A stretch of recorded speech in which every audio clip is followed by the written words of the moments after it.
नमस्कार, चलिए वहां खबर जहां इस खास बुलेटिन में आपका बहुत स्वागत है। आपके साथ हूं मैं खुशबू मनोरमा मिश्रा। बुलेटिन की शुरुआत एक बड़ी खबर के साथ। पेट्रोल डीजल की अफवाहों पर केंद्र सरकार सख्त है। पेट्रोलियम मंत्रालय ने बयान जारी कर दिया है। पेट्रोल और डीजल की आपूर्ति पूरी तरह सुरक्षित है। देश में ईंधन की कोई कमी नहीं है। पेट्रोलियम मंत्रालय कह रहा है अगले 60 दिनों का पर्याप्त तेल भंडार मौजूद है।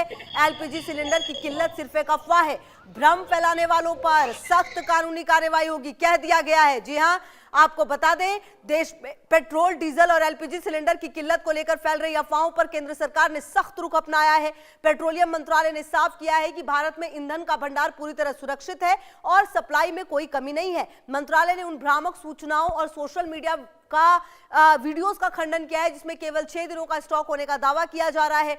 सरकार के मुताबिक भारत के पास अगले 60 दिनों तक की जरूरत के लिए पर्याप्त तेल और गैस मौजूद है। मंत्रालय ने जनता से अपील की है कि वो घबराहट में आकर खरीदारी ना करें। देश की सभी रिफाइनरियां अपनी पूरी क्षमता से काम कर रही है और 1 लाख से ज्यादा पेट्रोल पंप पर बिना किसी रुकावट के ईंधन मिल रहा है। एलपीजी के घरेलू उत्पादन में भी 40% की बढ़ोतरी हुई है, जिससे आयात पर निर्भरता कम हुई है। सरकार ने चेतावनी दी है कि जानबूझकर दहशत फैलाने वाले शरारती तत्वों के खिलाफ सख्त कानूनी कार्रवाई की जाएगी। तो ये बड़ी खबर आपको बता रहे हैं, एलपीजी सिलेंडर की किल्लत सिर्फ एक अफवाह है, ये बात भी कही जा रही है। कुल मिलाकर पेट्रोल और डीजल की आपूर्ति पूरी तरह सुरक्षित है, ये बात जो मंत्रालय है उनकी तरफ से कह दिया गया है। और ऐसे में यह समझना होगा कि देश में ईंधन की कोई कमी नहीं है, ये बात सरकार की तरफ से कही जा रही है। और ऐसे में अब जो लोग अफवाह फैला रहे हैं उन पर भी कार्रवाई होगी और अफवाह फैलाने वालों पर सख्त कार्रवाई होगी। सोशल मीडिया पर भी अगर किसी ने ऐसी अफवाह फैलाई तो उस पर भी सख्त कार्रवाई होगी। कुल मिलाकर जो आपको बता दें कि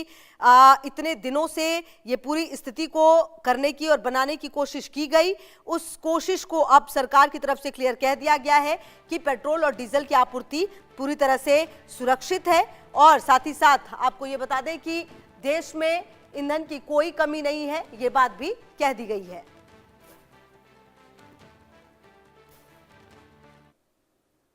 और चलिए आगे बढ़ते हुए मथुरा से एक बड़ी खबर है। मथुरा से